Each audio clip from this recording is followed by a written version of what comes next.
İyi günler arkadaşlar. Kanalımıza hoş geldiniz.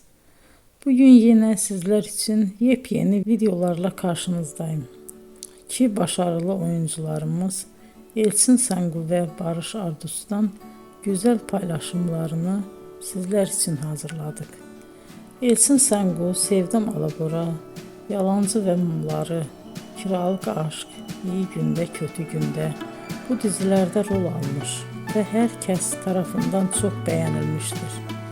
Biz de Elçin Sangu ve Barış Ardus'tan en güzel sempatik fotolarını sizler için hazırladık.